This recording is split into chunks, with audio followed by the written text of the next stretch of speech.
All right. Hey, everyone. Welcome back to the Journey podcast, where we discuss education, health, business, and all other aspects of the journey of life. I'm your host, John Karras. Our guest today is Dr. Jessica Garay. Dr. Garay is an assistant professor of nutrition at Syracuse University.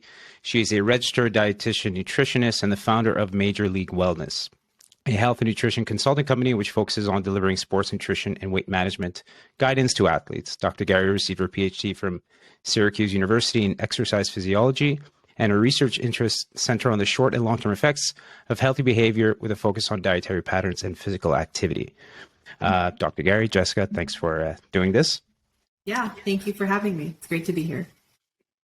So before we start talking about nutrition, and I have tons of questions from myself and from followers, I'd like for you to maybe give us some background on you, why you decided to enter the field of nutrition, and maybe to describe some of your many credentials. Like, I understand a few of them, but maybe you can give us the rundown. Yeah, absolutely. So my interest in nutrition really started out as a high school athlete myself, and more from the perspective of realizing I was not eating the things I should be eating. We would routinely go before basketball games to get fried dough and pizza. And I knew in the back of my mind that that was probably not the healthiest thing to be fueling with before a game, but there we were. And so that really prompted me to want to study nutrition and go on to become a dietitian and work with folks to provide nutrition education. And that really put me on this path. And so as I went into college, my plan was to become a dietitian, and that is what I did initially. And I worked in the field as a dietitian, but then that interest in exercise and in sports kind of crept back in. And so I realized that sports nutrition was one of the areas that really was an initial interest and is still an interest of mine. So that led me to go back to grad school and specifically study exercise science and exercise physiology, something that I had not really done a lot of training in my undergrad degree in nutrition. And with that, I also kind of fell in love with higher ed and teaching and doing research. And so that kind of then led me on the path to pursue my PhD, which was not necessarily something I thought I would do when I went to grad school. I thought it would just be like a stepping stone to becoming a sports dietitian. But having all these different experiences and getting involved in research really led me into my current role as a professor, where I do get to do research, and I still dabble a little bit in nutrition education, both in my courses that I teach, but also in the private practice that I maintain, which is primarily focused on working with high school and college and recreational athletes to provide sports nutrition. And so it's kind of come full circle in a lot of ways. And so as far as some of the credentials I have, I am a registered dietitian, and I've maintained that for my whole career. But then within the field, I recently became a certified specialist in sports dietetics, which is sort of like a board certification in the nutrition field. And so in order to even sit for that exam, you have to attain a certain amount of hours practicing in the field and a certain level of education. And I'm also a fellow of our professional association, which is the Academy of Nutrition and Dietetics. And that's really something that you earn as you accrue years in the profession. And then I am, based on my exercise background, I am a certified strength and conditioning specialist, which is really what most college athletic programs have in terms of like a strength coach that works with their athletes. And so that is something that is offered and maintained through the National Strength and Conditioning Association. Okay, and the private practice you referred to, that's the Major League Wellness, that's your company? Yeah. So maybe tell us a little bit about that. You mentioned that you've specialize, or you focus on student athletes or young athletes, but is that what you do exclusively, or do you also deal with general population or? Yeah. So through Major League Wellness, I really do meet with a variety of clients, and sometimes it is high school athletes with their parents. And so we meet jointly. Sometimes it is adults who are training for a marathon for the first time or training for a triathlon. In the area where I live, we actually have a fairly healthy triathlon training community. And so I've done a lot of presentations to local clubs, but then also worked with people one-on-one as far as how to properly fuel yourself yourself while you're training for a multi-sport event. But yeah, I do work with a variety of age groups. And most recently, I've started consulting as the sports dietitian for a local Division II college here in my area. And so in that respect, I work with a lot of different sports in their programs. That's really interesting. That's cool. All right. So I think we could maybe start tackling. I sent you that list of questions, that long list. I don't know that we'll get through all of it, but it all seemed interesting. So we'll do our best. So I broke it up into sections. So I want to maybe talk a little bit about kind of general nutrition. And the first question I had was maybe if you can give us a brief lesson on metabolism. And everyone knows the word. I know the word. But I don't really think everyone understands it fully. Like you said, when you were a student and you were eating that fried dough, like you knew that you weren't supposed to, but I think we all have an idea of what it is. But despite it being such an important part of our lives, I couldn't really tell you what it is, right, other than it's how my body deals with food. Maybe you can give us a little brief lesson on that. Absolutely. So when we talk about metabolism, what we're really referring to is our resting metabolic rate. And this refers to the amount of energy that we need to keep our basic life functions happening 24/7. And so the first misconception I often hear is people kind of bemoan like, oh, my metabolism is so slow, or like yours is really fast. And it's not a fast or slow thing. It's not like you can use up your metabolism in the beginning of the day and then like be done for the rest of the day. It's a rate, it's constant. And so a better way to describe it is maybe being like high or low in terms of the amount of calories that you really need to fulfill all those basic life functions. So I think about it as how much energy does your body require to keep your brain functioning at sort of a baseline level, to keep your heart pumping all day long, to keep your lungs inflating and deflating, to keep your blood circulating all throughout your body. Like all of those processes, even digesting our food, ironically enough, like requires energy. So all of those basic life functions require energy. And the way that our body, the unit of energy in our body is calories. And so we can actually either estimate or directly or indirectly measure how much energy people use at rest. And that resting metabolic rate is that number that people often refer to as metabolism. So it's really just the amount of energy that we need to keep our bodies going all day long. And that is separate from the amount of energy that we might use in exercise. It's separate from the amount of energy that we might be using just as we move about during the day with just physical activity that's not intentional exercise. And it fluctuates from person to person. There's a lot of variables that will factor into whether or not you have sort of a higher or lower resting metabolic rate. Certainly age factors in. The older we get, typically the lower our metabolic rate is. Sex and gender matter. Males typically have a higher resting metabolic rate than females. And then there's other components too. Maybe not to a huge extent, but if you have higher amounts of muscle mass, then theoretically you will have a slightly higher resting metabolic rate all the time because muscle is just a little bit more metabolically active in terms of requiring energy, even if you're not exercising, than having like more fat mass on your body. So there's little things that can explain why someone may have a higher resting metabolic rate than others. But at the end of the day, a large chunk of it is also primarily due to genetics. And so that's, I think, where we see some families, right, and some individuals, regardless of what they seem to do, just are always having a hard time putting weight on or maintaining their weight, and other folks just always have a hard time losing weight. So it's a combination of what we're doing and some of those things that are a little bit outside of our control, like our age and our gender and genetics.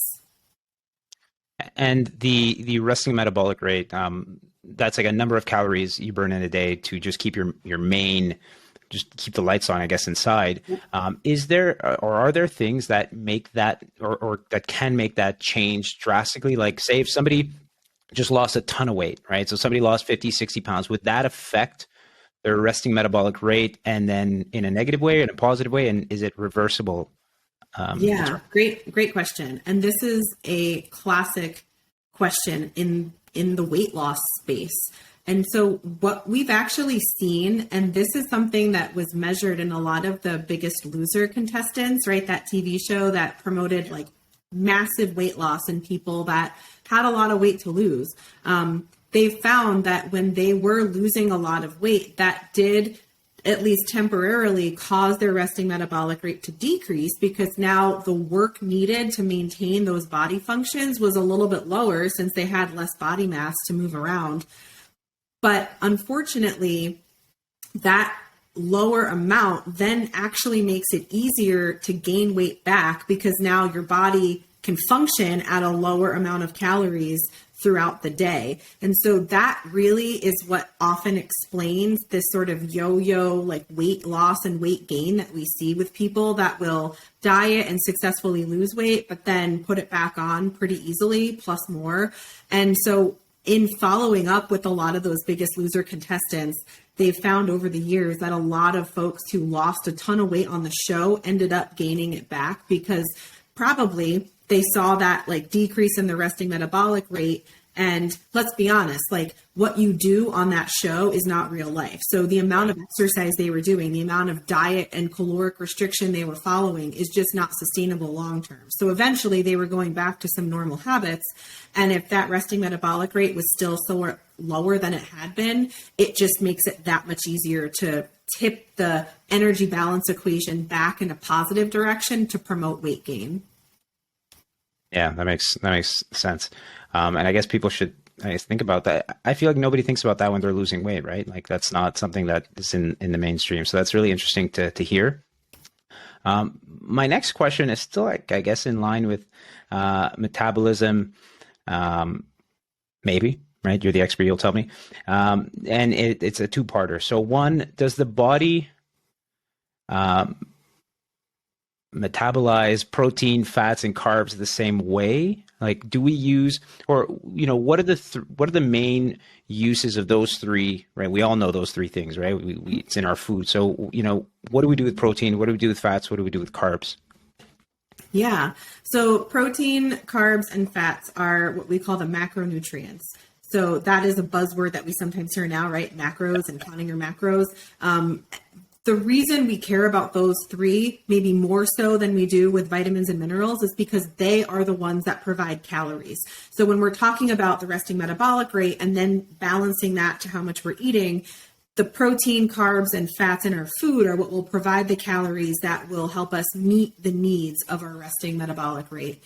And they serve different functions in our body, and they have slightly different caloric values. So fat is a little bit more energy dense. It provides us with more calories per gram than protein or carbohydrates do. So that's one reason why we also hear fat being sort of picked on a lot when we look at weight loss, right? There's so many like low fat, fat-free sort of products out there and weight loss plans that really focus on cutting fat out of your diet. But we have to realize like all three of them serve different functions. And so there's a reason why we need them. And in a healthy eating plan, there's absolutely a place for fat. Like we can't survive with a zero fat diet. So at a very basic level, carbohydrates are really the body's preferred source of energy. So when we talk about what our cells are using to function, whether it's our brain cells, our muscle cells, most cells in the body really prefer carbohydrates and specifically glucose to make energy to help us function throughout the day. So we need a certain amount of carbohydrates to help ensure that we have adequate energy. And so again, in recent times, right, carbs have also been picked on as sort of an excess in our diet that we should cut back on. But we have to remember there's like a very minimum amount of carbs that we have to make sure we always have to keep everything functioning. But our body is resilient. So if we don't have enough carbs, we do have mechanisms to use both fat and protein as energy sources. They're just less efficient and sometimes slower. So again, from like an exercise standpoint, we know that the best way to fuel like quick, intense, short bursts of exercise is using carbohydrates as that source of energy. So athletes that are doing like sprints or jumps or weightlifting, they really can't go on a low carb diet because it will most likely impact their carb availability during exercise and sacrifice performance. So we need carbs for lots of different functions, but they are certainly important for athletes. And then protein is important in a different way. So protein is not usually a source of energy for our body, but protein is what really creates the building blocks for a lot of substances in our body. So things like enzymes and hormones, their structure is a protein structure. Muscle protein, right? The muscles that we have in our body are made of protein. So protein is important to make sure that we have all the appropriate substances in our body to keep things functioning in a healthy way. And then fat has roles as well, not only because it is an energy source, and when we are at rest, our body tends to prefer to run on fat in low intensity sort of situations, but it also is a place where we can store different nutrients. So some of our vitamins are fat soluble, that allows us to store them there. Fat does help in some ways to transport nutrients throughout the bloodstream, packaged up with lipids and proteins together. So there are different functions for all of those macronutrients. And that's why in a balanced diet, we need a little bit of all three of them. But that exact ratio of what's appropriate is definitely something that is up for debate. I think each person may benefit from slightly different like macro percentages. And certainly when it comes to weight loss, there's a variety of ways to manipulate your macros to achieve weight loss. And I don't know that there's any one like universal approach that's going to work. And that's kind of why we're in the situation we're in, where you see in a weight loss like section of a bookstore, there's so many different diet approaches and diet plans out there because there's lots of ways you can tinker with the macros, and some of them may work, but some of them may not. And it's so individual.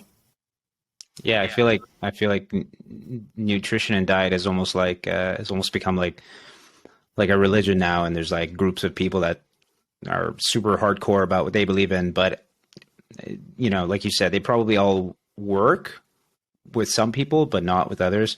So that's interesting. Now, you mentioned how we need all three, right? We need carbs and protein and fats. So I wanted to talk a little bit about, I guess this would be carb specific, sugars and added sugars, and how that affects, because I mean, sugar gets picked on a lot, right, these days, and maybe rightfully so. So if you could tell us a little bit about how does sugar and added sugar affect one's health. And I've heard that eating very sugary foods or very carby foods suppresses, and you'll tell me if this is true, but suppresses the feeling of being full, which can lead us to binging. So if you can maybe unpack all that for us, I think that would be important for people. Yeah, you know, I think, again, carbs overall have been sort of picked on, but sugar in particular has long been kind of identified as something that we overconsume, which I think, at least in westernized cultures, especially in the US, is very true.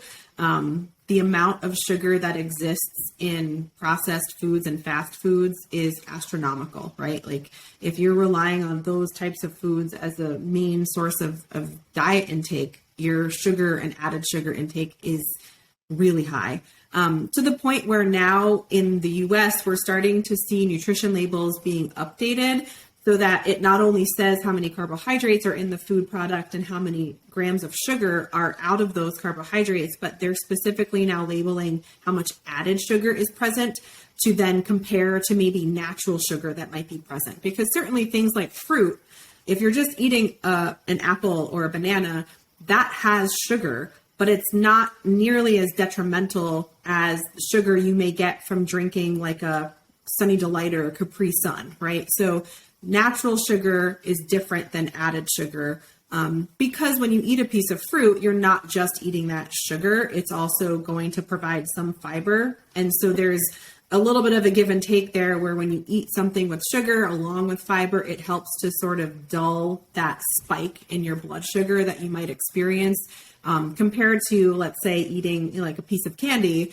where you don't really have anything except the sugar. And so your blood sugar will just shoot right up afterwards. So we definitely have to be mindful of how much sugar we're consuming and certainly balancing it out.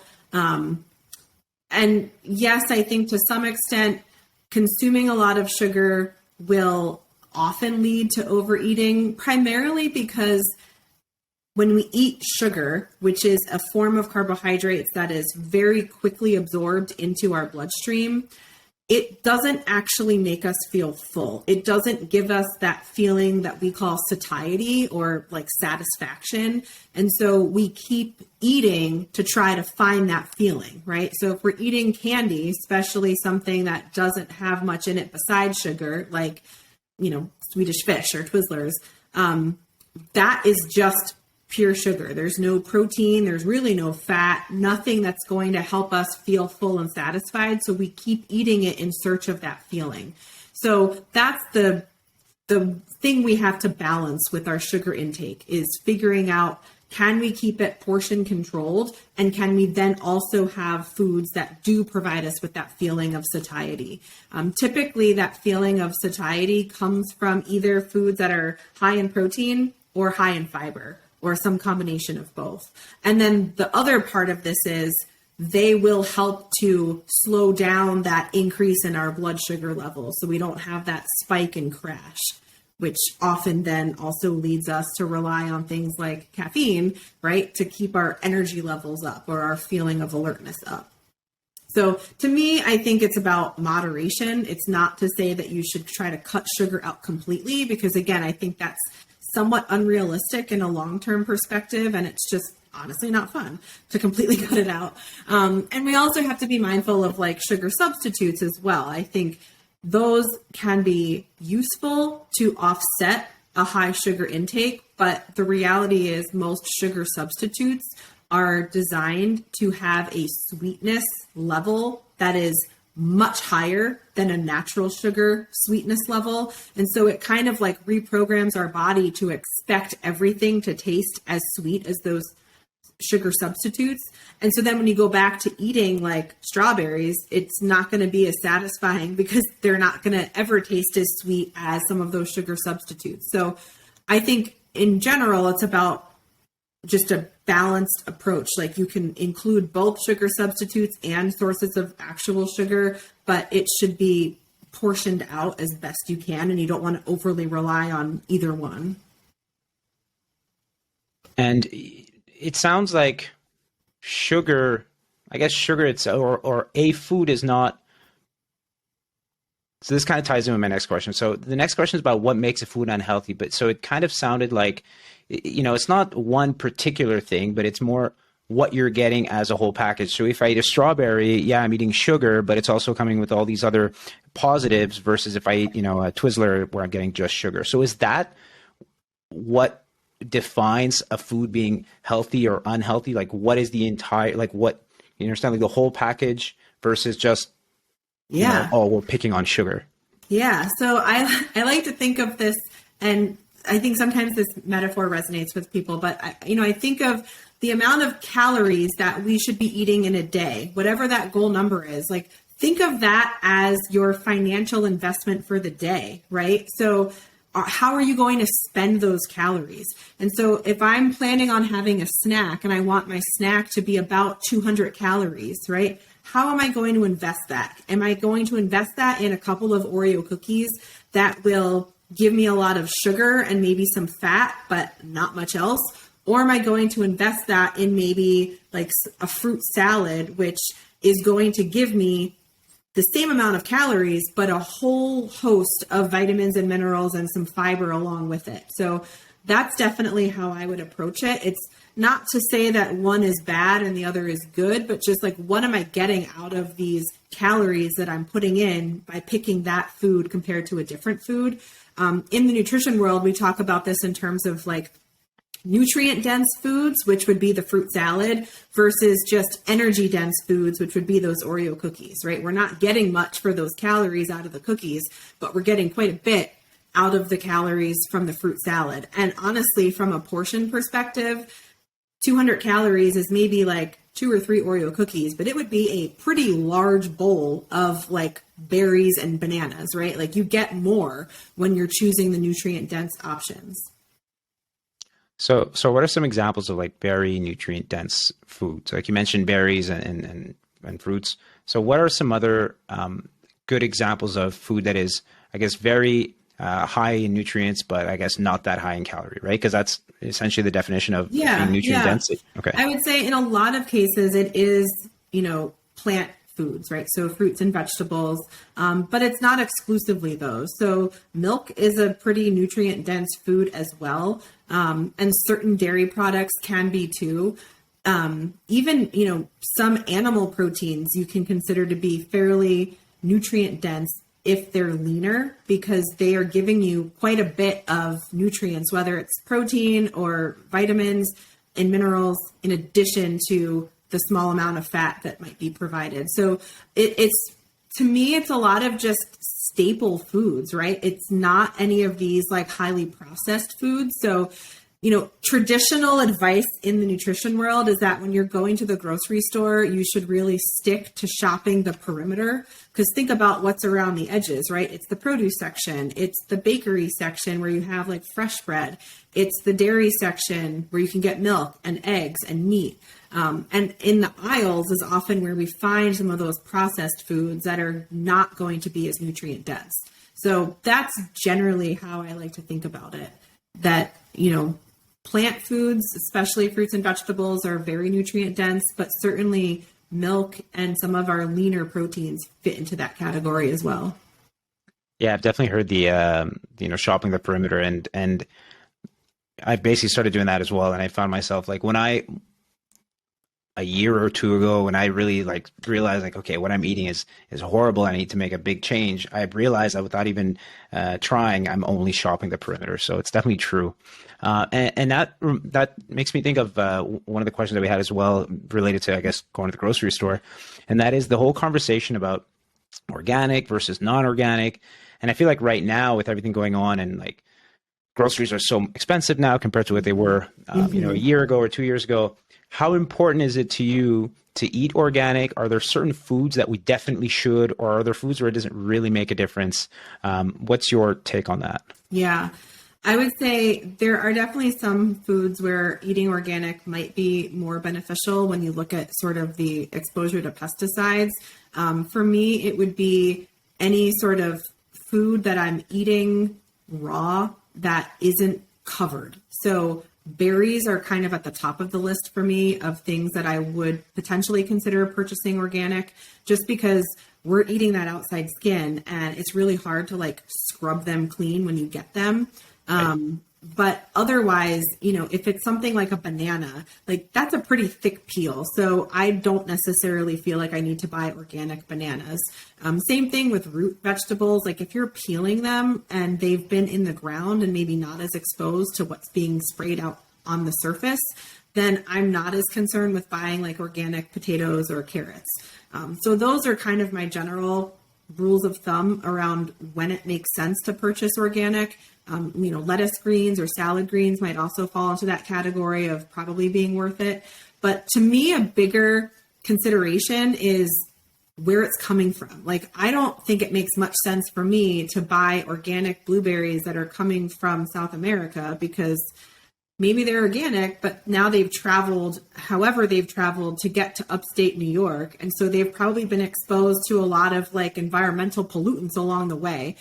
So I think buying local definitely in a lot of ways like supersedes the need to buy organic. So I'll try to buy local as much as I can. And I'm less concerned with whether or not those farmers are like certified organic, because I know it's local and I know that they grew it and picked it probably earlier this week and now I'm eating it. So it's a challenge in places like where I live, where we don't grow food all year round, to do that. But as much as possible, I think buying local definitely is more important than buying organic. But when that's not possible, then certainly consider like what you're eating raw that is not covered by a peel. And that would be kind of like the hierarchy, I would say, for organic or not.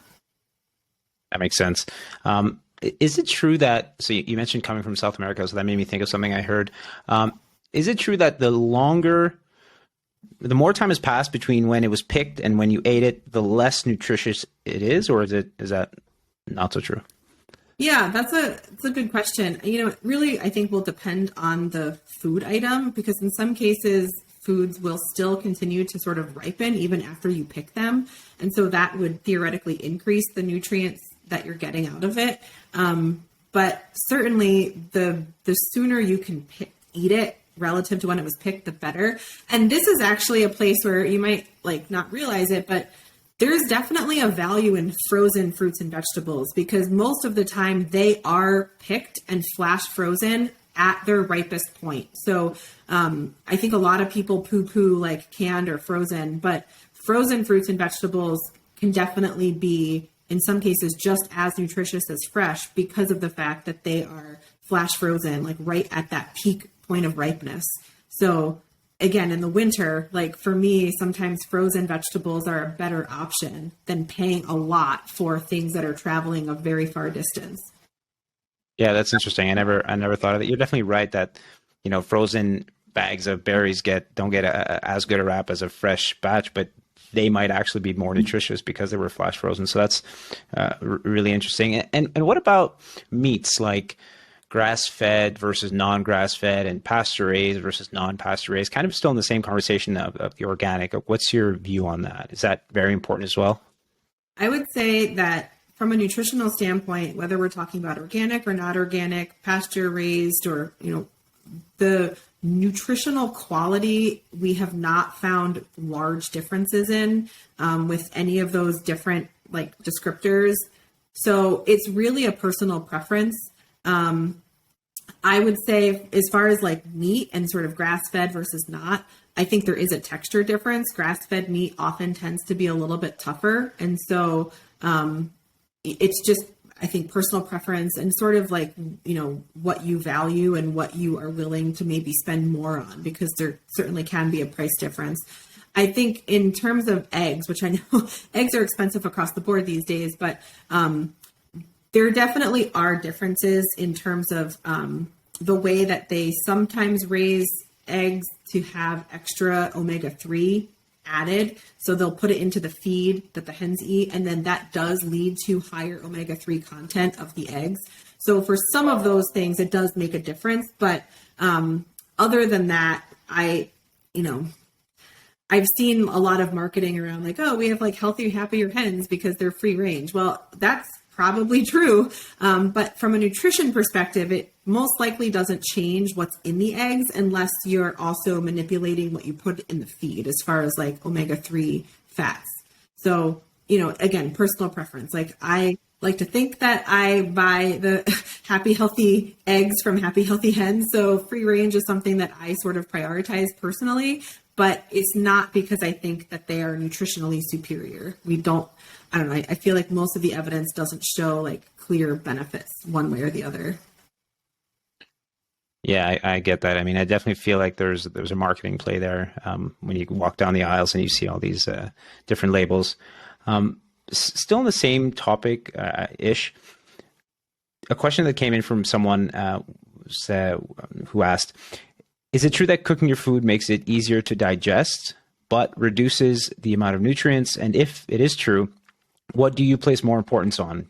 Being easier to digest, or bioavailable, or whatever the term is, or having as many nutrients as possible? Interesting. I mean, so in general, cooking any food is going to change the texture of the food, the composition of the food. And so that could be good, but it's not always a huge difference. I think again about eggs, like if you were to consume raw eggs, there's actually a slightly different nutritional composition to a raw egg compared to a cooked egg. And we see that, right? Because the protein denatures as we go from that clear egg to the egg white that we eat when it's cooked. So does that change like what we're getting out of it? Not necessarily, because eating raw eggs is risky from a food safety perspective. So it's not something I would ever recommend. But we hear this a lot, like with tomatoes in particular, that there's just different nutrients that you get when you eat fresh tomatoes versus when you're eating like canned tomato sauce. But in some cases, it's not what we think. Like the lycopene content, which is one of our sort of phytonutrients in tomatoes, that's higher in tomato sauce than it would ever be in a fresh tomato, because there's less water, right, in tomato sauce compared to like when you're eating a fresh tomato, it's really a lot of water with a few nutrients mixed in there. So I would say there's no like hard and fast rule about what you need to do as far as that's concerned. But I certainly do think that when it comes to, say, cooking meat, we generally advise against eating a lot of like super charred meat, because that can produce compounds that we believe to be carcinogenic if consumed a lot over a long period of time. So you'd want to just follow, I would say, good food safety about cooking food to appropriate temperatures so that it's safe to eat. And within those safe temperature ranges, the nutritional value, I would say, is pretty similar across the board. So those like blackened steaks that are like basically charcoal on the outside, that's probably not the best health-wise, despite steak lovers loving it. Yeah. And again, this is like not to say you can never have them, but it's a moderation point, right? You should try to only have that every now and then, because most of the data we have that suggests a relationship there is really based on like large populations. So we see these trends. So it's not to say that if you eat that one time, you're like doomed forever. But if you eat it a lot, then it just increases your chances that you're going to end up having that turn into something that's, detrimental to your health. Right. Yeah, that makes sense. I've heard that too, that burning your food to a point where it's charred is not good, because it changes, I guess, the nature. There's like those carcinogenic compounds that you mentioned. Now, this last question in this segment, and then we'll talk about food and education, came from a follower who I think really loves carbonated water. She asks, how important is hydration, and should we all be putting electrolytes in our water? That was her first question. And then if someone only mainly drinks carbonated water, are there any negative effects? Or is there any reason to not drink carbonated water as like your primary source of water?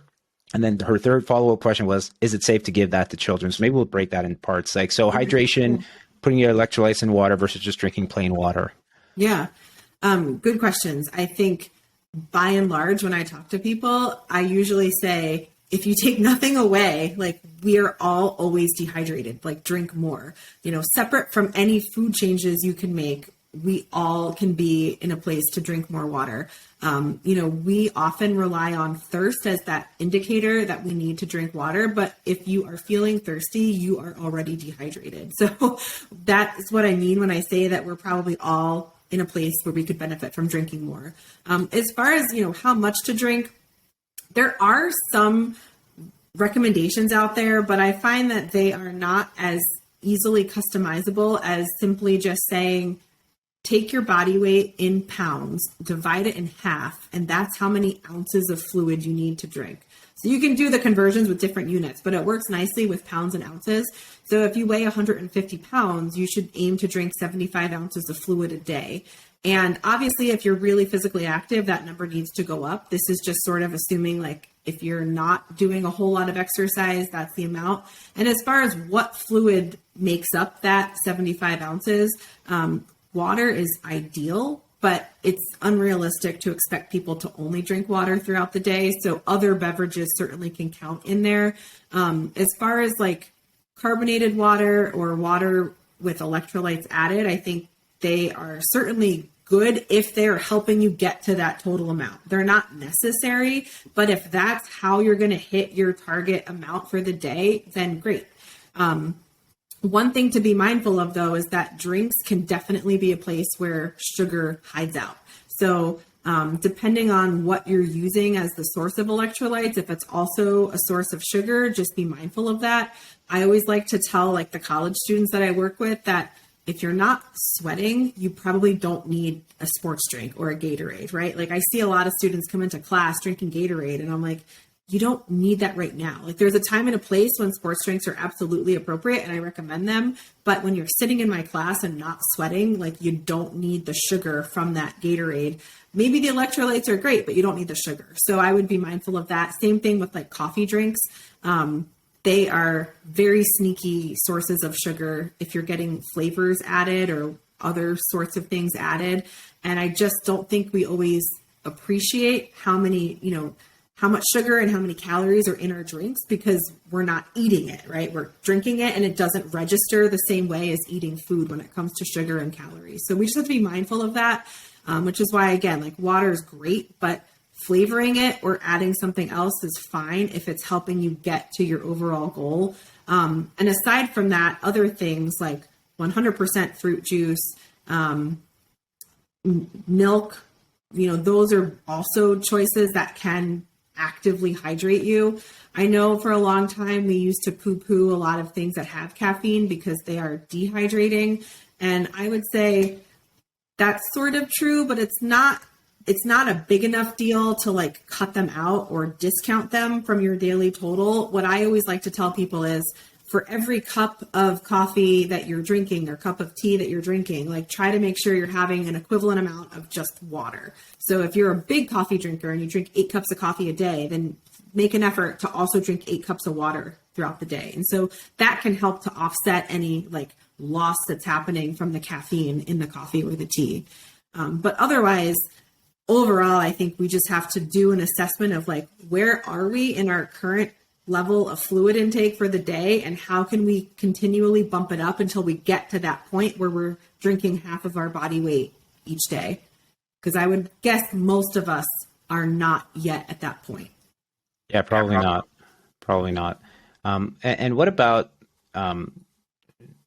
again, for the carbonated water thing? So carbonated water, let's say plain San Pellegrino or Perrier, or just just water and whatever they carbonate it with. Is there any negative? Is there any reason to not drink that? If it were 0-calorie carbonated water, does what makes it carbonated? Does that have any negative side effects or anything negative to us? Or is there no difference? For most people, no. The biggest issue may be that it might exacerbate any sort of like acid reflux or heartburn if people already have it, but it's not likely to cause those problems. The other thing to consider, which in some cases might be good, is that if you're drinking something carbonated, it's going to make you feel full, right? Because it's just providing more pressure in your stomach. And so that may lead you to eat less if you're feeling full from the water. And so again, for some people, maybe that's the goal and maybe that's a benefit. But for other people, like again, when I work with athletes, a lot of times I'm trying to get them to eat more because they're not actually eating enough to meet their needs. And so if they're telling me that they're drinking something carbonated and then going into a workout, I'm like, okay, let's save that for another time so that you can eat enough to make sure you're fueled appropriately. So I would say overall, probably not a big deal. And then for kids, I think it can be okay, but same thing. Like I worry about kids just not eating enough of nutrient dense foods. And so I wouldn't want the carbonated beverage to like fill them up to a place where they're not eating an appropriate amount of what they need to be eating at meals. Yeah, that makes sense. And that's interesting.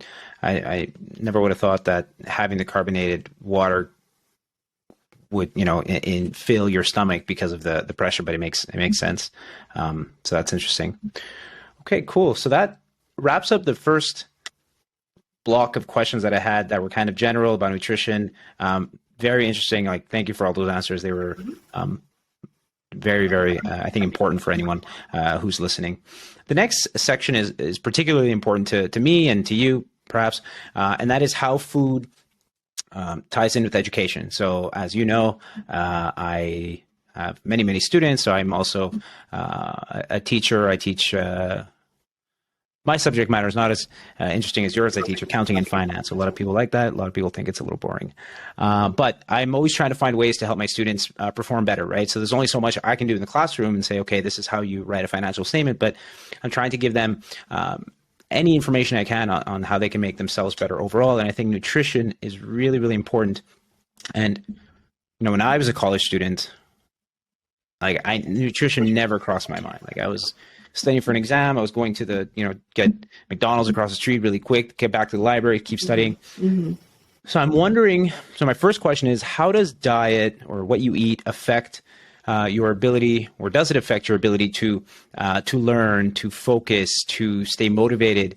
And then follow up to that is, how does exercise and weight also play a role in that, or does it? Yeah.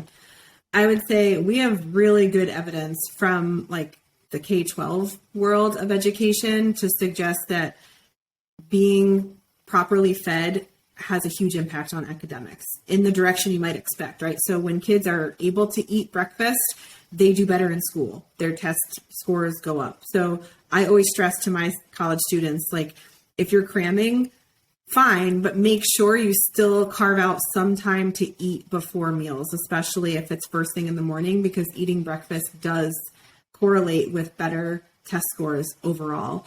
And I think that even in a non-test setting, if you're fed and you don't have to worry about that and you're not feeling hungry, then you're going to pay better attention in class because you're not distracted by those hunger pangs. So I'm definitely an advocate of making sure the college students figure out a way to eat breakfast, even if it's something quick, because that just sets their day up to be productive. And, you know, when we get into situations where we're just eating like 2 large meals a day, then we're likely to feel kind of sluggish after the meal. And that's going to impact our ability to pay attention, because then we might get sleepy, right, in the afternoon after a big lunch meal. So spacing out what we're eating and having like a good morning meal along with what we eat later in the day is helpful. And then, yeah, like if you're eating late at night as you're studying, you may be doing that out of boredom or to help you stay awake. And chances are the things you're eating at that point are not the healthiest. So generally speaking, I don't necessarily care like what time of day you're eating. So I know there are some rules that say like stop eating after 7 o'clock, but if you're hungry, you should definitely eat something regardless of what time it is, but you have to be mindful of what it is you're eating. And a lot of times at night, we're eating out of boredom, and that leads us to things that are just not healthy choices. So we have to be aware of that too, especially if we're staying up late and using food as a way to like help us stay awake. That often leads to those empty calories that we were talking about before. Yeah, that makes sense. And I know that you're very your background is in not just in nutrition but also in exercise science, right? So how does exercise and fitness and tie in with performance on exams, right? And are they correlated? And what can you tell us about that? Yeah, I think for a lot of people, when we engage in exercise, we have this sort of natural rush of endorphins, right? We get this feeling afterwards where we feel pretty good, right? We might have felt sort of crummy going into the workout or not like super into it, but most people after any workout will generally feel pretty good because of those natural sort of chemicals that get released as a result of physical exercise. And so that again, like sets you up to just feel better, which often leads to doing better in whatever else you have the rest of the day. So I know it seems impossible to expect if you're cramming for a test to like carve out time to exercise, but exercise can absolutely help. And, the phrase is like, get the juices flowing. It's really true, right? It just makes you more alert and generally puts you in a better mood to go off and do what you need to do.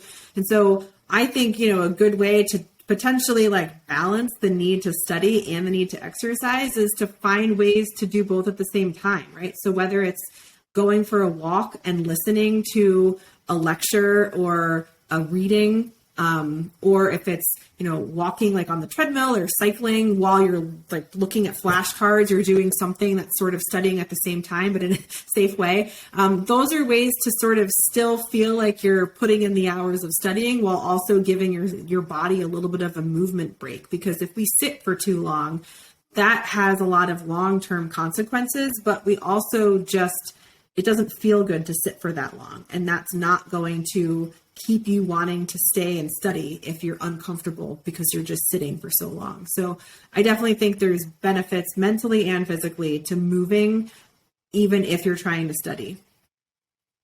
Yeah, that's interesting. And I think really important. Like you said, most students who are studying for a test will just sit there morning to night, maybe get up to go to the bathroom. And I can't imagine that being all that good for them.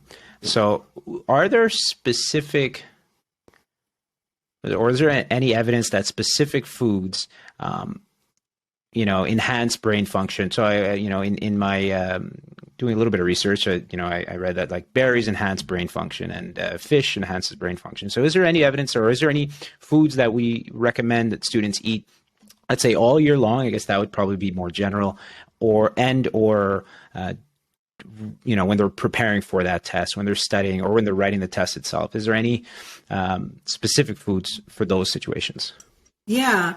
I mean, I think it comes back to a lot of the healthy foods that we've been talking about. There's not really one magic food that's going to help instantly improve brain function, but certainly based on what we know, right? The brain prefers to run on glucose. So making sure that we have like adequate carbohydrate coming in, both overall, but certainly like leading up to an actual exam.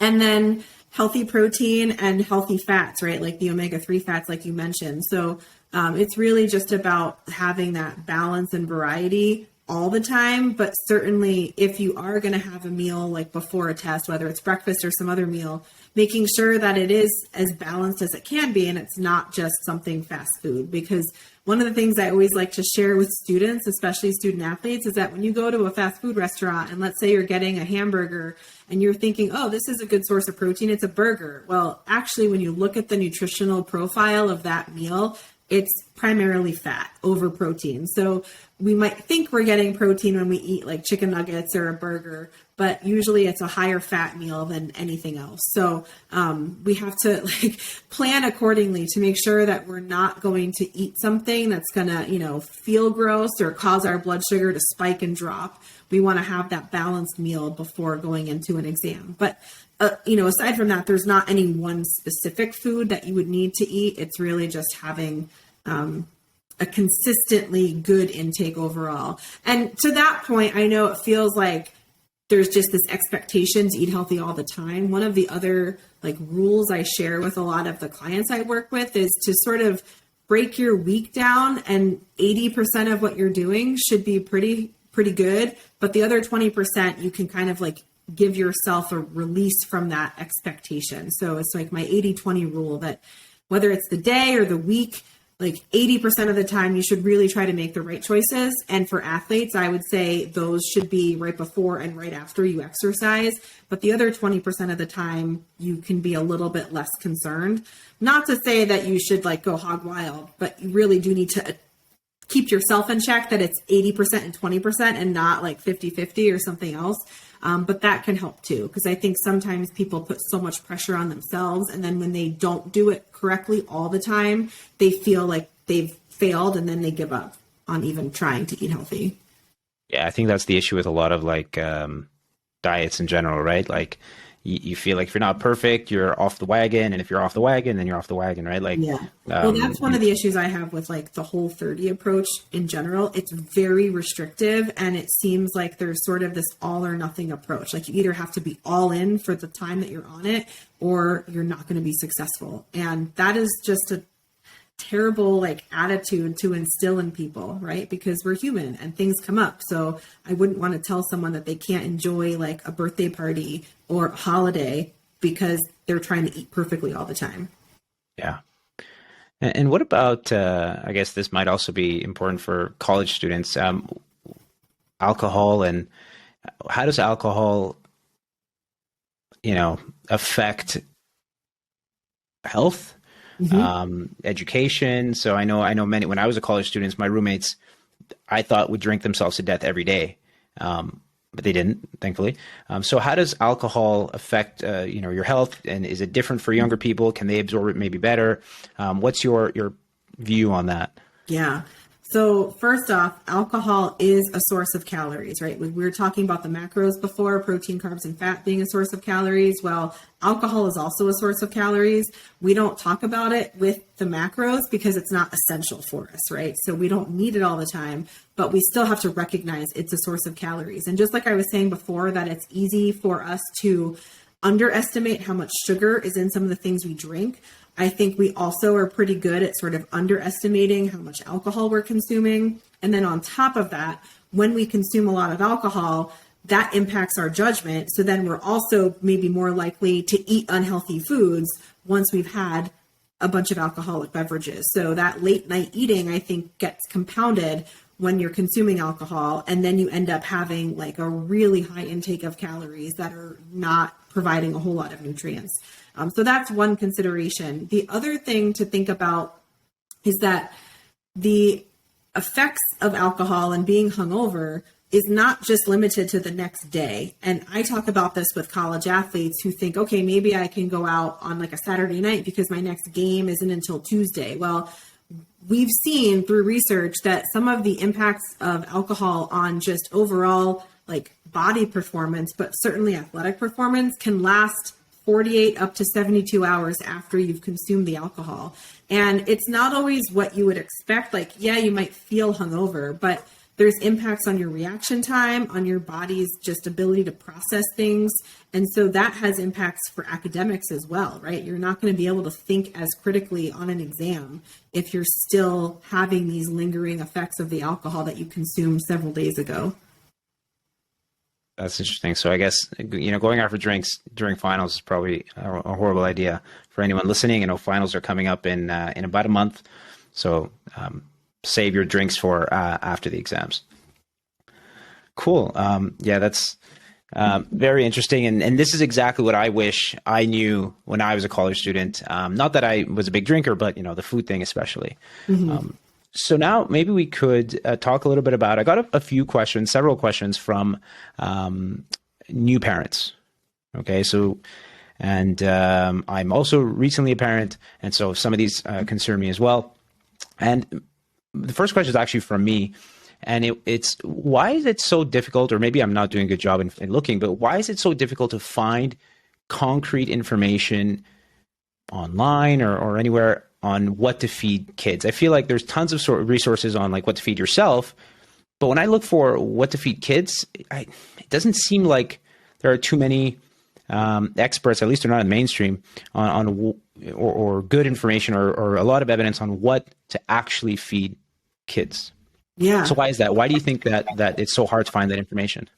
Yeah, I mean, you bring up a really good point. I do think there are resources out there, but it's generally not something that is front of mind. And this, to me, so my interest is in maternal health. And so I would say that this even starts earlier when women are pregnant and they're not given a lot of resources or support around choosing to breastfeed versus formula feed, right? It starts there and it just continues on as you get to have older children too. Yeah, there's not a lot of great resources. And I think part of it is that, similar to what we said about weight loss, there is not one universal solution to feeding kids and getting them to eat healthy. And so it's a lot of individual trial and error. Within the nutrition world, there are definitely some experts that focus on feeding kids. And so those are who I would turn to. And one of them is a woman whose name is Ellen Satter, and she has this great line about feeding kids that I always try to embrace. It's that as the adult, we get to choose what it is that the kids are served, but the children themselves are really ultimately responsible for deciding if they're going to eat it and how much they're going to eat, right? So we can set the circumstances of when they're eating, where they're eating, and what they're eating, but they're in control of if they're going to eat it and how much they're going to eat. And sometimes that's really hard as an adult, as someone who's a control freak, to let go of, but that's how they develop habits. So that's one thing to keep in mind. The other thing to keep in mind is that kids are very observant and impressionable. And so in a lot of cases, they are going to develop eating habits that mirror what the adults around them are doing. So if you're someone who eats a lot of fast food, then it's very likely that they will start to learn that that's a normal routine, right, for eating.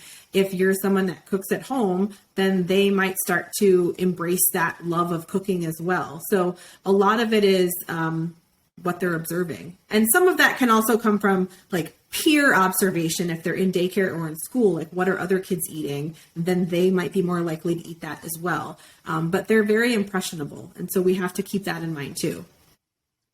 So that last thing you said about they're not only observing the parents and the people, at home, but also when they go to school or to daycare, the other kids around them. That actually, I'm going to skip ahead to a question that I had just on that. And the question was, should we be exposing our children to some of these foods that are probably not so good, the sugary foods or some of the junk foods, so that when they do enter school or daycare and see other kids having it, that it's not a shock to them that, what is this, magic food that tastes so good that I've never seen before? or should we instead, so first of all, should we do that, or what do you think about that? And if not,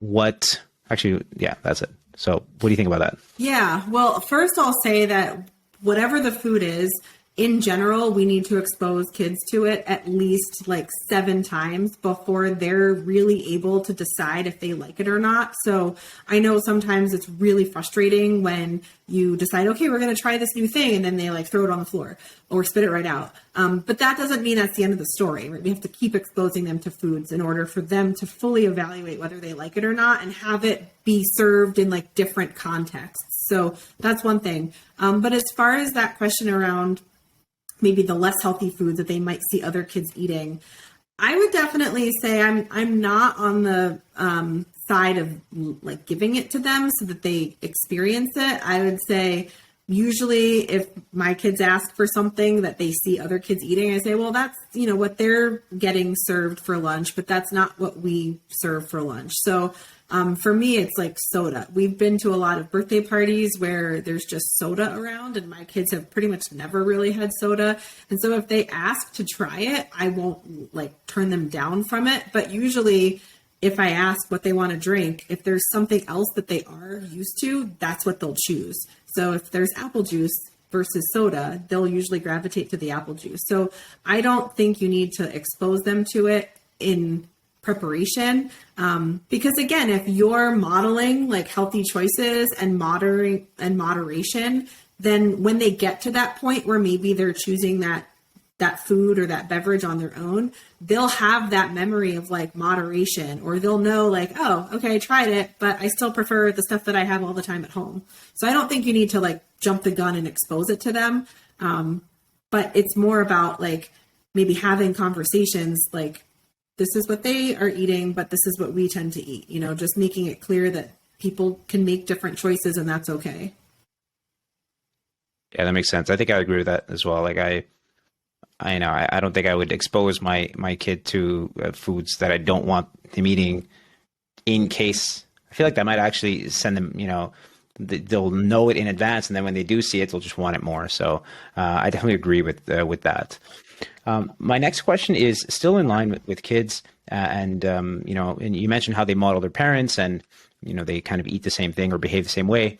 Do you think we should be feeding kids the same food that we feed ourselves? So if I'm making myself, chicken, broccoli, and whatever for dinner, should I just be making a smaller plate and giving it to my toddler?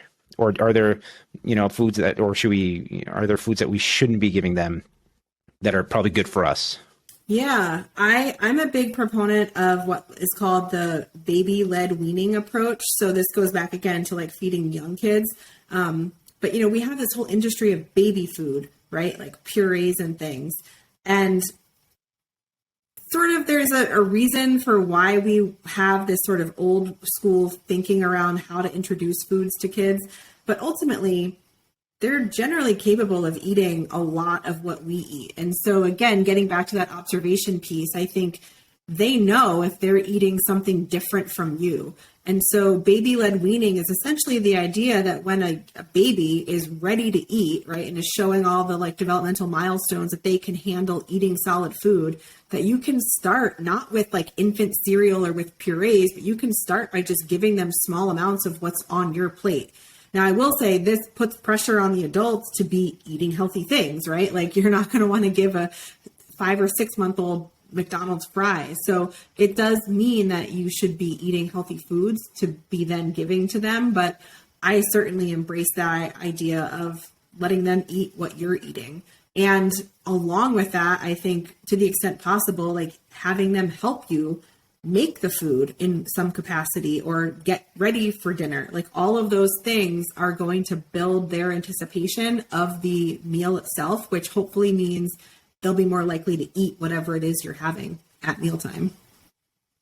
Yeah, that makes sense. I think we follow the same philosophy at home. We bought our son a small kitchen set, and in the morning when we make breakfast, he grabs his pots and pans and he's making breakfast too. So I definitely am experiencing what you're describing. Now, are there certain, like, okay, so what are the foods that you have seen that, many people giving their kids that you personally would never.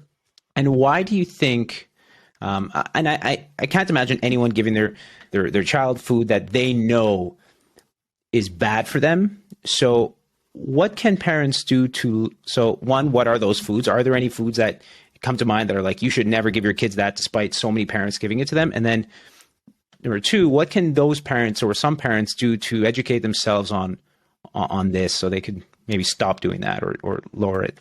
Yeah.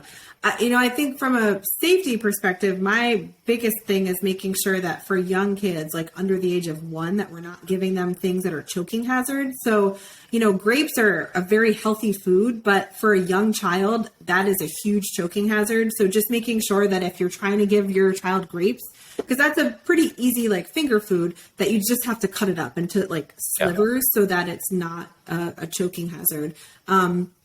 So things like that, right? That there are still healthy foods that might not be the best in that context. And then other things like honey or really concentrated sweets are not great options for super young kids. Honey in particular carries with it some other food safety risks. So we just need to limit like direct consumption of those things.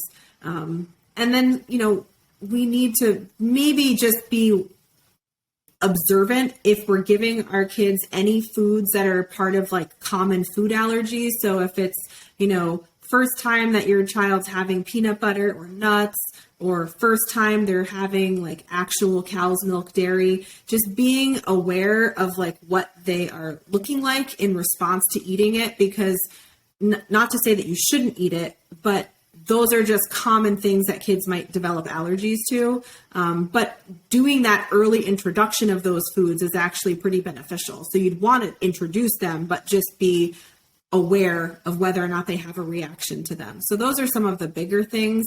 Otherwise, I would say I'm not a huge fan of giving like fruit juice until a child is over the age of 1. I just feel like even though fruit juice is, if it's 100% fruit juice, it is a good source of, let's say, vitamin C, it will replace other more nutrient dense items like breast milk or whatever else they need to be drinking at that age. So I would say try to hold off on something like that until they're a little bit older. And then certainly, processed foods, whether it's like not necessarily candies, but just packaged processed foods. The longer we can hold off on introducing them, or the less we can introduce, the better. Again, the baby food industry is huge now. And so they have so many different food items that are available that it's hard to avoid. So I'm not saying like you can never have them, because I certainly still use them from time to time with my kids too. But it's about moderation, right? And so that same 80-20 rule can apply to what we feed our kids. At like 80% of the time, it should be, hopefully home cooked or just like real fresh, like close to natural state foods. And then maybe the other 20% of the time is more of that processed packaged food.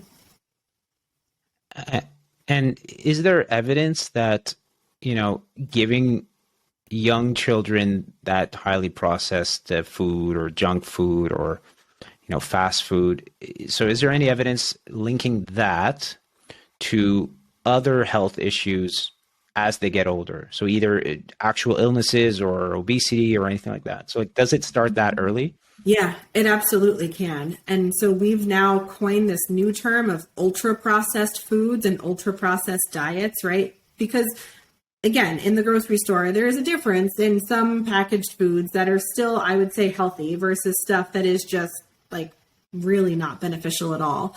And so when we have anyone consuming these really ultra processed diets, that is absolutely linked with higher rates of type 2 diabetes and obesity and other concerns. And it can start in early childhood. So a lot of the evidence out there is more like longitudinal, where they're sort of showing associations, but it's pretty compelling that when you have individuals that start at a pretty young age eating a lot of these energy dense but not nutrient dense foods, that just sets them up to be at a much higher risk of gaining too much weight in early childhood.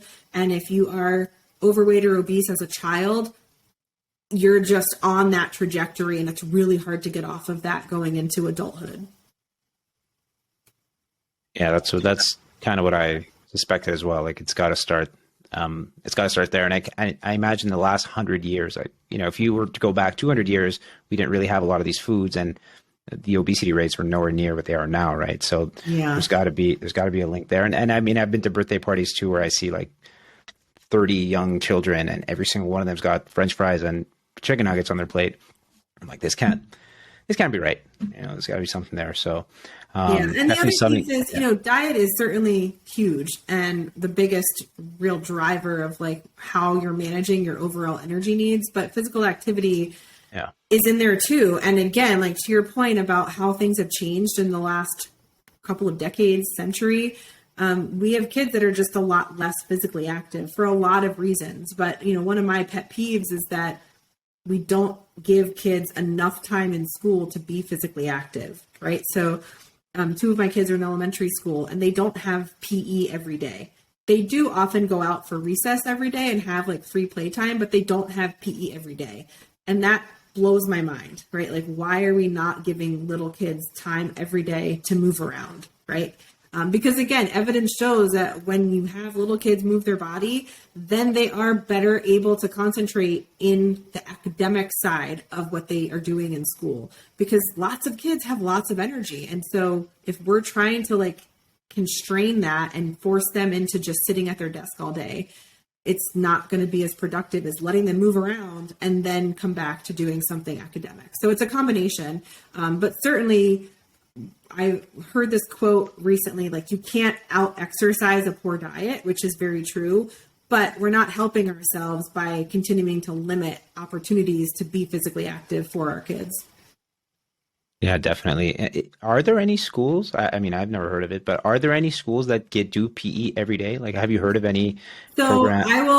I think a lot of my issue with it stems back to what I experienced. So I went to school in New Jersey, and in high school, we had PE all the time, like every day, and every third day we had to run some amount. The only exception was that we would have like one marking period that was just health. But other than that, like, we were always in PE, and we didn't get out of it if we were on an athletic team. Like, I know some schools now have that policy where if you play on a sports team, you get exempt from PE. We were in it all the time. And that, I think, is absolutely the exception. I've even seen some of my college students have told me that they took online PE in high school because that freed up their schedule to do other academic classes. And so they would do online PE like over the summer to fulfill the requirement, but it didn't involve them actually being physically active during the school day. What is online PE? Your guess is as good as mine, right? I'm sure it was very similar to online education that happened at the beginning of COVID, where it was sort of taking their word for it that they were doing what they needed to do. Oh, wow. But I just think it's a huge miss in a lot of education settings to not include PE more frequently. Yeah, I agree. I couldn't agree more. That's my kids are not in elementary school yet, so I was not. I mean, I don't remember when I was either. So that's something I'll look for when I'm choosing a school. But I doubt I'll find it now. So more on, I guess this is, I think, the last question on how children and nutrition. This came from a mother concerned about blood sugar. So you talked about blood sugar a few times today, and I think it's very important for everyone. But this question is about how does blood sugar in a child spike as much as in an adult? And if so, should we then avoid giving children juices, smoothies, and instead feed them the whole food equivalent, so the fruits or veggies or whatever? Yeah, it's a good question. And, certainly a child's body is designed the same way as an adult's body in terms of how our body is designed to respond to an influx of sugar. So kids will also have that insulin response when there's sugar coming in. We certainly don't always diagnose diabetes right away in kids. So if there are issues with how they're responding to sugar, it may not really be apparent until they're a little bit older. But for the most part, yes, they respond the same way.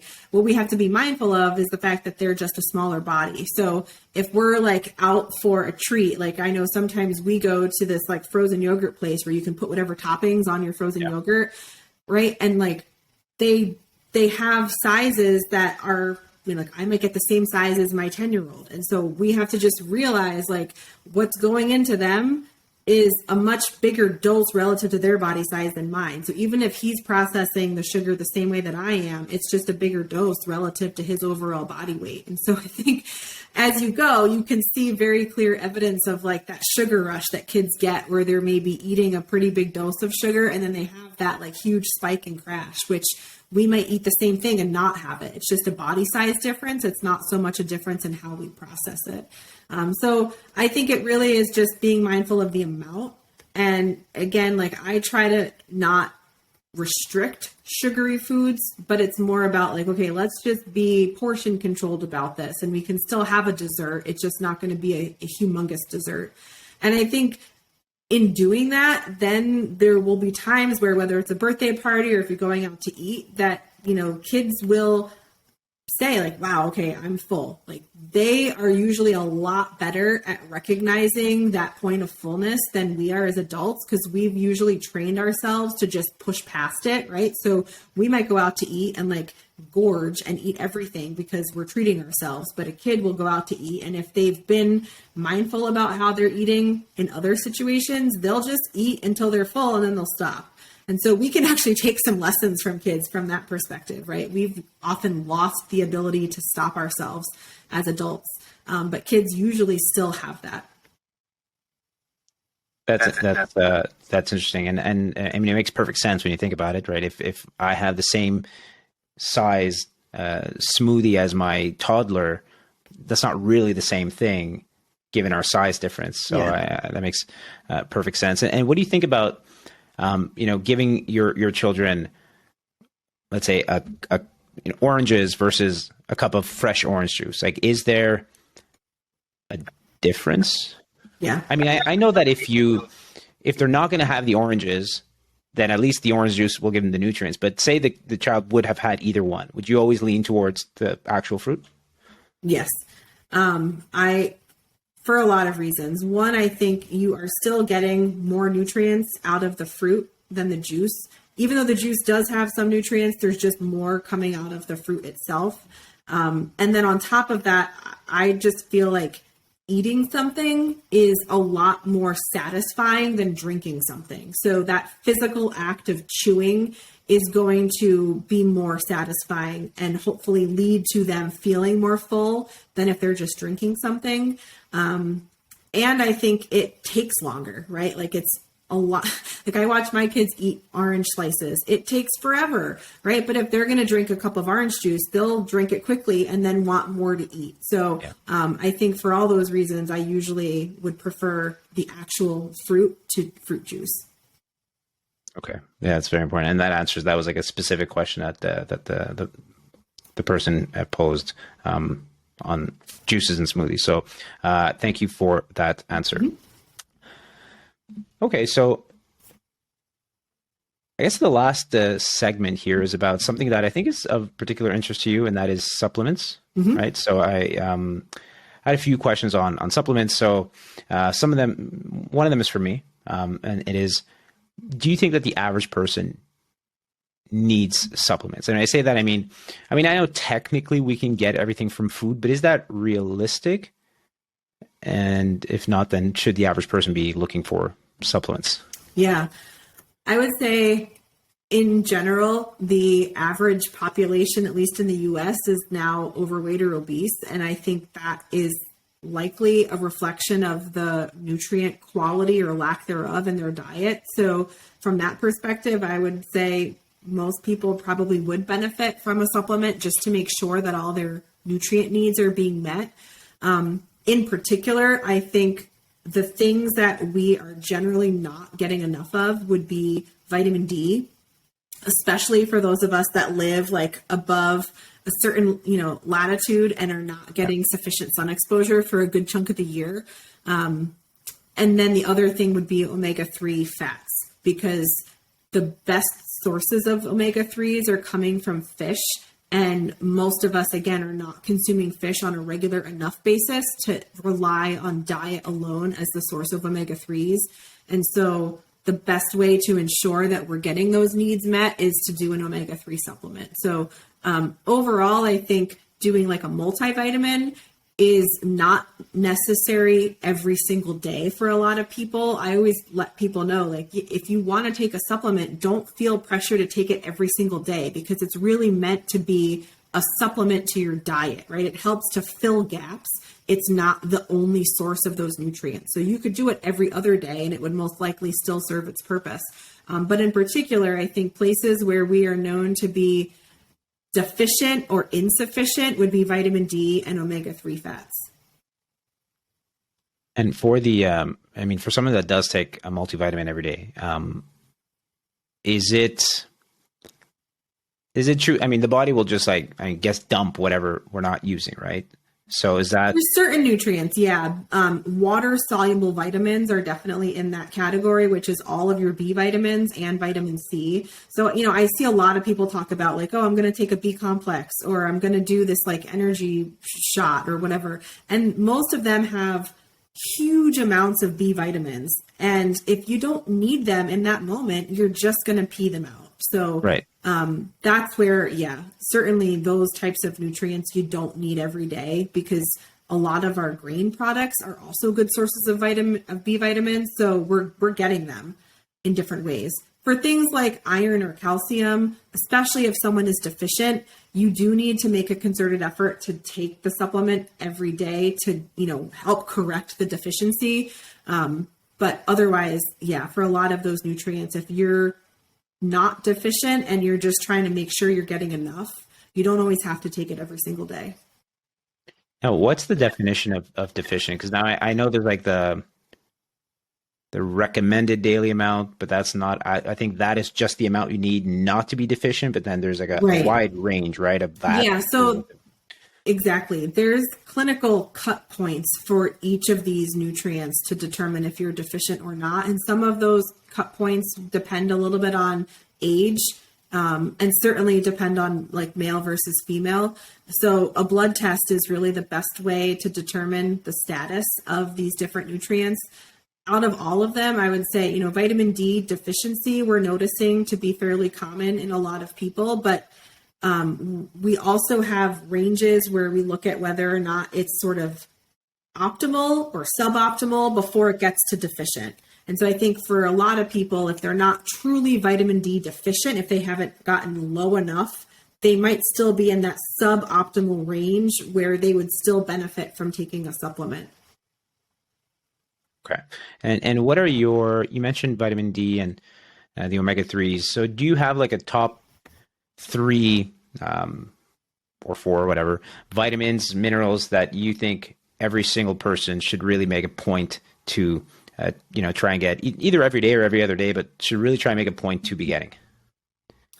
Yeah, I do think vitamin D is crucial. We have long talked about in these sort of colder climates, right? We talk about seasonal affective disorder and the fact that a lot of us get sort of that like winter depression.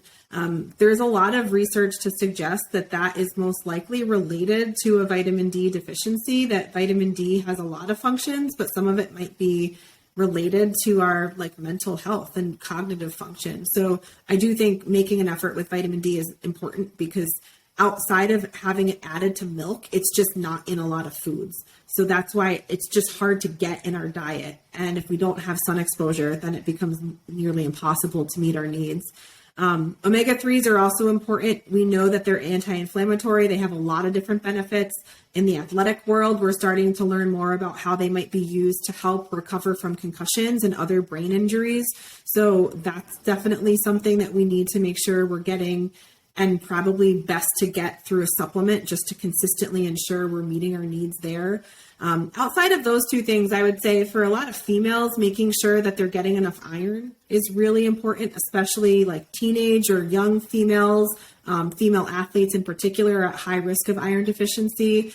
And, now there's this trend where supplements can often be like a chewable, like a gummy. And in most cases, those don't contain iron. Iron is usually only packaged in the types of supplements that you have to swallow. So that's important to know about. And then outside of that, I do think that there's a value in taking a probiotic, which is not a vitamin or a mineral, but is rather a way to sort of replenish the good bacteria that live in our digestive system. And I would say that for a lot of us, we would benefit from taking a probiotic. And so there's ways to get that in our diet, certainly by eating things like yogurt or other sort of fermented and cultured foods. But on a consistent basis, if we're not doing those types of things all the time, then taking a probiotic supplement can also help to make sure that we have the right ratio of good bacteria to bad bacteria in our digestive system, which has lots of benefits, not just digestive benefits. And a probiotic, I'm sure there are many. So I see them when I go to the store. And is there do you have any recommendations as far as like where to get the right information? Because when I walk into the pharmacy, there's like a whole aisle of 1 trillion bacteria in this little thing, and I don't know what that means. And is it good? Like, is it actually still alive in that container? Like, what can people do to choose the right product, especially in the conversation of probiotics? Yeah, there's a lot of different strains, and sometimes the strains are like proprietary. So the company may have a certain exclusive strain that they provide that no one else provides. Most of the research in probiotics has primarily been done with the brands Culturelle and Align. And so the strains that they have are the ones that have most extensively been shown to have benefits, but there's a lot of other brands too. I know one popular brand that I see a lot of dietitians recommend is called VSL number 3, which has several different strains in there together. But so for overall health, like assuming that there's not really a gut issue and you're just doing this to maintain appropriate levels, I would say most of the ones that are out there are probably going to be beneficial. If there's a specific gut issue, then you may need to look at exactly what strain you're taking and make sure that it's the one that has been researched to alleviate that particular issue. So this is where it does come down a little bit on an individual basis if you're having an issue. But otherwise, a variety of strains is beneficial. That's what you want. You want diversity in your gut bacteria. Yeah. And I've been hearing a lot. I mean, I think like the whole gut microbiome is really breaking onto the mainstream right now. So I think everyone's kind of talking about that. I see ads all the time for like seed and all that. So, yeah, I take a probiotic as of, 6 months ago. So I think I feel a difference. I think my last question on supplements is about people who are following a vegan diet or a vegetarian diet. Maybe it's not a specific question on supplements, but in general, like, since they are not eating animal products, should they worry or should they think about, or should they worry about being deficient in certain things? And if so, should they then think about supplementing more or differently? Yeah, I think if you're eating a vegetarian diet, the biggest issue is just making sure that you're choosing foods that are still going to provide a good source of iron and protein. And that's very doable without resorting to supplements. But I know what I often see, whether it's like clients I work with or college students that I talk to, that they'll say they're vegetarian and their primary foods are like pizza and fries, right? So that's not necessarily any better than eating an omnivore diet. So if it's a well-balanced vegetarian diet, then you don't automatically have to start taking supplements. But I just come back to like a supplement is meant to help fill gaps. So if what you're eating is creating gaps in some of these nutrients, then that's definitely a place where supplements can help fill. But generally, iron would be the bigger concern, just because overall, when we eat foods that contain iron, whether they're plant foods or animal foods, our body just does kind of a crappy job of absorbing the iron from those foods. And so if you're now limiting one source of iron and only relying on plant sources of iron, our absorption of that is just low as it is. And so you're just increasing the chances that you're not going to get enough of it. You certainly can, but it's difficult and you have to be pretty like dedicated to making sure you're eating enough. So that would be one concern. When people are vegan, the other nutrient that's of concern is vitamin B12, because that's primarily found in animal products, and it's just not really in any pure vegan foods. So it's pretty common for a vegan to take a vitamin B12 supplement. There are certainly some ways around it, but I think, again, by and large, it helps to just ensure that you have enough. And it's one of those things, again, where you don't have to do it every single day because it's water soluble. So you might want to just do it every other day, but that can help make sure you're getting enough, because a B12 deficiency can also cause impacts on red blood cell health in a similar but different way than iron deficiency impacts our blood cells. You said that iron deficiency, how our body absorbs iron is generally it's not good at doing that. Is that true for plant food and meats, just across the board? Our body sucks at it. Okay. And so say someone is iron deficient or is afraid of being iron deficient, so they're consuming more foods that have iron. Like, how would they know? Would a blood test really be the only way to know if they're actually eating enough? Because if you're telling me I need, I don't know how it's measured, but 20 units of iron, and I consume food that has exactly that much iron, it sounds like I'm probably not actually getting that, right? Right. So do they need to be overshooting, first of all, and then should they be checking their blood regularly to make sure that they're kind of back in line? Like, how would somebody who has that specific issue deal with it? Yeah, so blood testing is definitely the most common way to identify an iron deficiency. I will tell you that there is a quick way to do just like a finger prick and check your iron status by measuring your hemoglobin levels.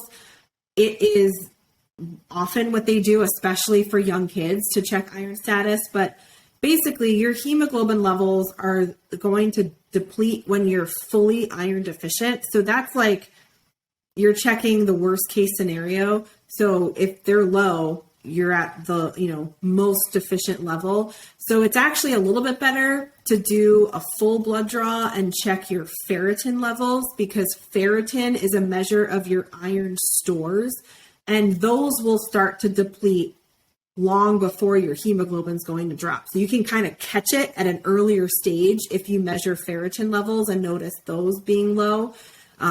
It's a little bit more involved medically, right, to do a full blood draw and to get that. It's not as commonly measured, but certainly for athletes, that's what we recommend if possible. And so, measuring your iron status is definitely the best way to sort of check to see how your body is doing. Other than that, other ways to sort of help ensure that you're absorbing more iron out of what you're eating is to combine iron sources with vitamin C.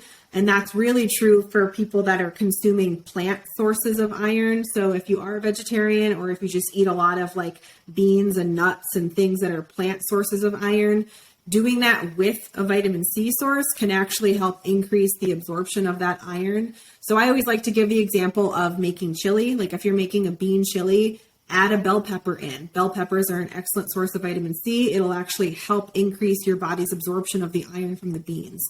Other things that can help with iron absorption are to actually, if you're eating beans or a plant source of iron, to add an animal source of iron along with it. So if I'm making the chili, if I actually add some meat into my chili, that'll help me absorb more of the iron out of the beans.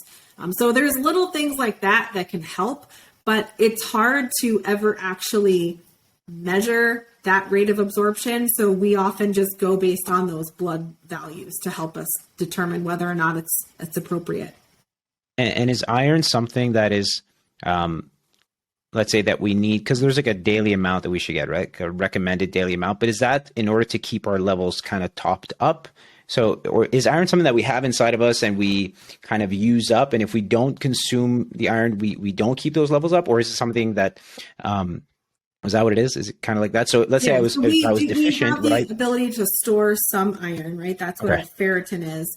And then we also have iron that's just always circulating in our red blood cells, right? That's where we talk about like measuring hemoglobin. So it's not something that we have to necessarily like consume because it's used up and we have to constantly replace it. We do have some stores, which is why if you go a day without eating a lot of iron, you will most likely still be okay. But if you are chronically under consuming iron, then it will cause deficiency. And so if a person is deficient, we're not just telling them to like, make sure you're eating the recommended amount. We actually give them a higher dosage so that they can really replace what they don't have and build those stores back up.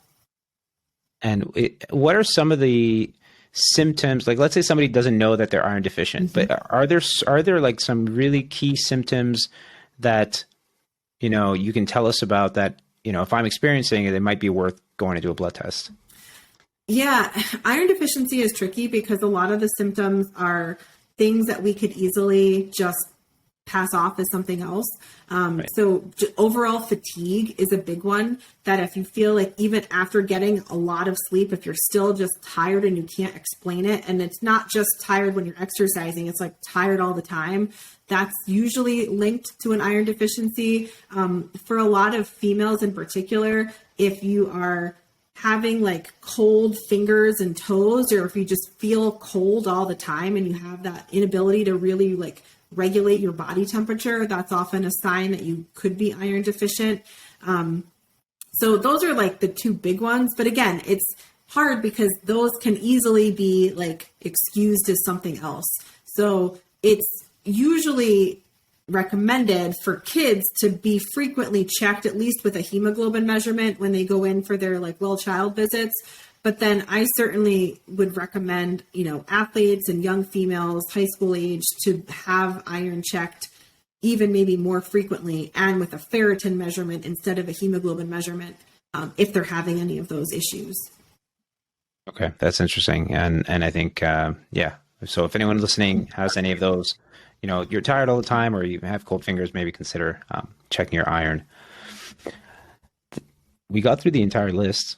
Awesome. Which was, that is awesome. I mean, I appreciate all of your answers. They're all very, very insightful. I guess my last question is, do you think that maybe your answer, your answer will be obvious, but do you think that everyone should or should consider working with like an RDN? Like, I mean, everyone talks about getting a personal trainer or having like a financial planner. Is an RDN someone that you think, I mean, obviously you are one, so maybe your answer will be a little biased, but I think personally that yes, I mean, most of us would benefit from having someone to meet with once in a while to discuss the food that we put into our system. So what do you think about that? And then, for someone, let's say, who is, wants to do it themselves, or are there any, resources online, or how can somebody educate themselves a little bit more on their nutrition? Yeah. Well, certainly I am biased, but like you said before, there's not always a ton of great resources out there for kids and for child nutrition. And so I do think it's definitely valuable for parents, if they're dealing with any issues with their kids, to meet with a dietitian and talk through like strategies for getting their kids to eat a little bit better.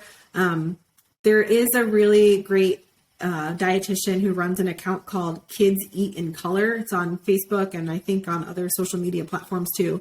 But she does a great job of creating visuals that I think are really helpful for parents, and also suggesting ways to talk to their kids about eating and the benefits of the foods they're eating. But certainly talking to a dietitian can help if there's any issues. If you're concerned about food allergies or slow weight gain or just picky eating, it can be really valuable.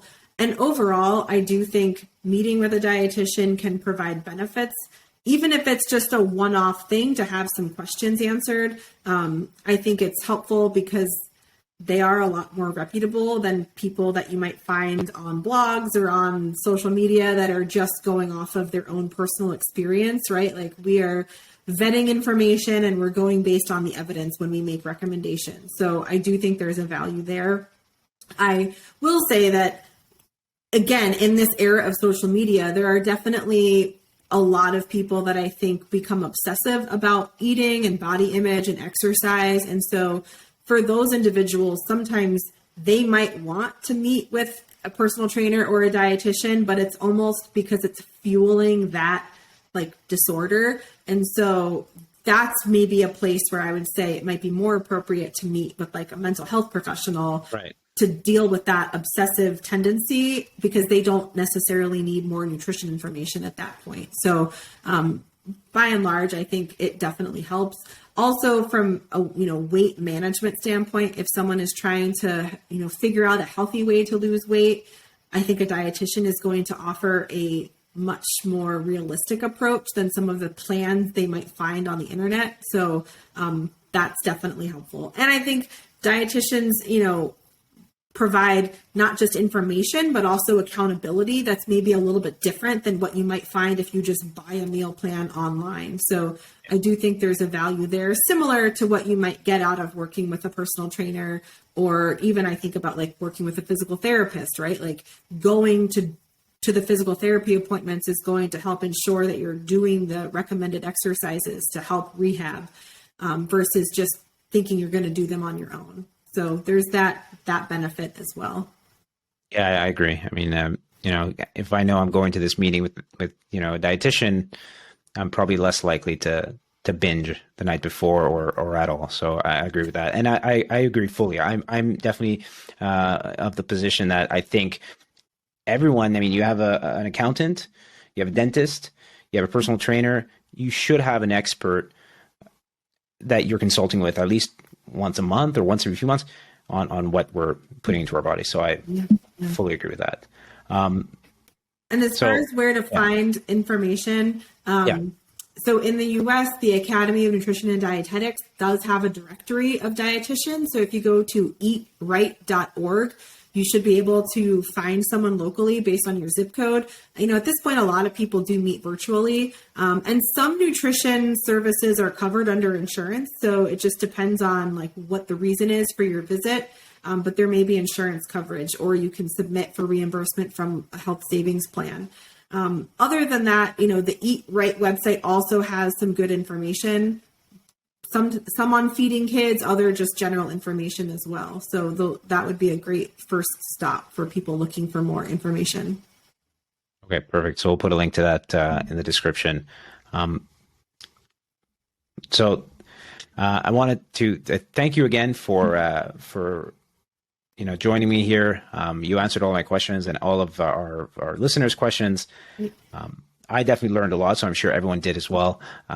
So again, thank you so much. And who knows, maybe we'll have a chat again about different things in the future. I'm sure you're working on it. It looks like you're working on a lot of cool things. So yeah, no, I'm happy to. This was great. And if anyone has any follow-up questions, feel free to reach out to me on social media or through John. I'm happy to answer anything. Perfect. Yeah. So we'll put a link to your Instagram as well, and people can hit you up there. Sounds good. Thank you so much. Yeah, you're welcome. Take care. Bye-bye. Bye.